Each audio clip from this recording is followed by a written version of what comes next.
স্তব্ধ নীরব সুরের ভুবন। সোমবার দুপুর গড়াতেই মুম্বাইয়ের লোয়ার পারেল এলাকার কাসা গ্র্যান্ডে আবাসনে নেমে এলো শোকের ছায়া। ভারতের সুরসম্রাজ্ঞী আশা ভোসলের প্রয়াণে এদিন সকাল থেকে তার বাসভবনে ভিড় জমিয়েছিলেন অগণিত অনুরাগী ও বিশিষ্ট জনেরা। মহারাষ্ট্রের মুখ্যমন্ত্রী দেবেন্দ্র ফডনবিস এদিন শিল্পীর মরদেহে পুষ্পস্তবক অর্পণ করে শেষ শ্রদ্ধা জানান। ভারতীয় সঙ্গীত জগতের এই মহিরুহকে যথাযথ সম্মান জানাতে তার মরদেহ জাতীয় পতাকায় মুড়ে দেওয়া হয়। প্রশাসনের তরফে জানানো হয়েছে, শিল্পীকে পূর্ণ রাষ্ট্রীয় মর্যাদায় শেষ বিদায় জানানো হচ্ছে। দুপুর 2টা পর্যন্ত তার মরদেহ বাসভবনেই শায়িত ছিল, যাতে গুণমুগ্ধরা তাদের প্রিয় আশা তাইকে শেষবারের মতো দেখতে পারেন।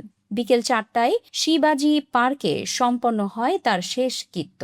আশা ভোসলের শেষ যাত্রায় সামিল হতে সোমবার সকালেই পৌঁছে যান বলিউড ও ক্রীড়া জগতের দিকপালরা। সপরিবারে উপস্থিত ছিলেন ক্রিকেট কিংবদন্তি শচীন টেন্ডুলকর।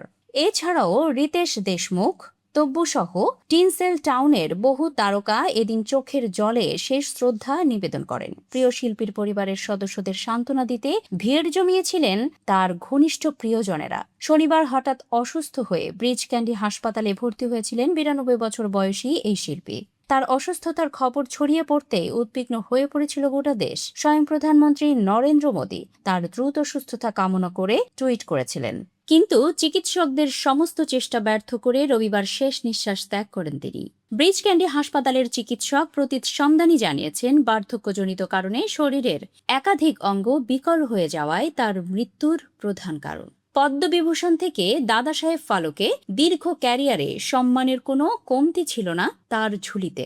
20টিরও বেশি ভাষায় গান রেকর্ড করে গিনেস বুক অফ ওয়ার্ল্ড রেকর্ডেও নাম তুলেছিলেন তিনি। 1997 সালে গ্র্যামি মনোনয়ন পাওয়া এই শিল্পীর কণ্ঠস্বর কয়েক প্রজন্মকে মন্ত্রমুগ্ধ করে রেখেছে। তার প্রয়াণে কেবল একটি কণ্ঠই স্তব্ধ হল না, বরং ভারতীয় চলচ্চিত্রের একটি সোনালী অধ্যায়ের অবসান ঘটল।